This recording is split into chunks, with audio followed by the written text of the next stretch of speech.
दोस्तों नमस्कार। आज हम आप लोगों के लिए एक नई कहानी लेकर प्रस्तुत हुए हैं। इस कहानी का नाम है ग्राम्य जीवन, यानी कि गांव का जीवन कैसा होता है। एक छोटा बालक जिसकी उम्र 11 से 12 वर्ष होगी, उसका नाम उज्जवल था।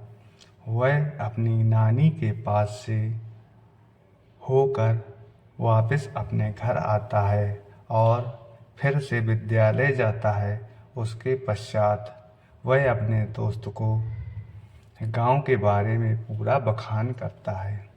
वह अपने मित्र से कहता है, मित्र, ग्राम्य जीवन यानी गांव का जीवन की जितनी तारीफ की जाए उतनी ही कम है।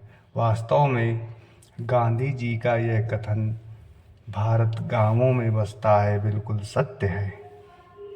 मैंने भी यह अनुभव किया है कि भारत का सच्चा सौंदर्य गांवों में ही बसता है। यहाँ लोगों में सादा जीवन तथा उच्च विचार की झलक देखने को मिलती है।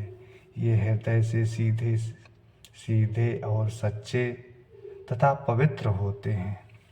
प्यार और स्नेह इनके अंदर कूट कूट कर भरा होता है। छल कपट से तो ये कोसों दूर रहते हैं। ये लोग बड़े ही ईमानदार और अतिथि का सत्कार करने वाले होते हैं। गांव के लोग अधिक पैसा व्यर्थ में व्यय नहीं करते। उन्हें रूखा सूखा जो भी मिल जाए खा लेते हैं। मोटा और सस्ता कपड़ा पहनते हैं। यहाँ के लोग प्रातःकाल सूर्योदय से पहले उठ जाते हैं और दिन भर खेतों में कड़ी मेहनत करते हैं। गांव में मैं भी सुबह बड़ी जल्दी उठ जाता था। दैनिक क्रिया से निवृत्त होकर दूध पीता, नाना जी के साथ खेतों की ओर निकल पड़ता। यहाँ प्रातःकाल का मौसम बड़ा ही सुहावना होता है। चिड़ियों की चहचहाट, करकल करती नदियों का स्वर, दूर तक फैली हरियाली और लहराते खेतों से जो आत्मसंतोष और खुशी मिलती है, वह धुआं उगलती चिमनियों, क्लोरीन मिले पानी, सड़कों पर धर धर और पों पों के कोलाहल, शुद्ध हवा की पहुंच से दूर घने बसे घरों के वातावरण से पूर्ण नगरों में कहाँ। गांव में ही मैंने प्रकृति का शुद्ध रूप देखा है। सचमुच जो आनंद मुझे यहाँ के बगीचों में मिलता है, वह यहाँ कहाँ शहरों में यहाँ कहाँ रखा है। कच्चे लिपे पुते घरों में जो आनंद प्राप्त हुआ, वह शहरों में कहाँ है। वह शहर में कभी प्राप्त नहीं हुआ। शहर में तो हर जगह मिलावट और धोखाधड़ी ही दिखाई देती है।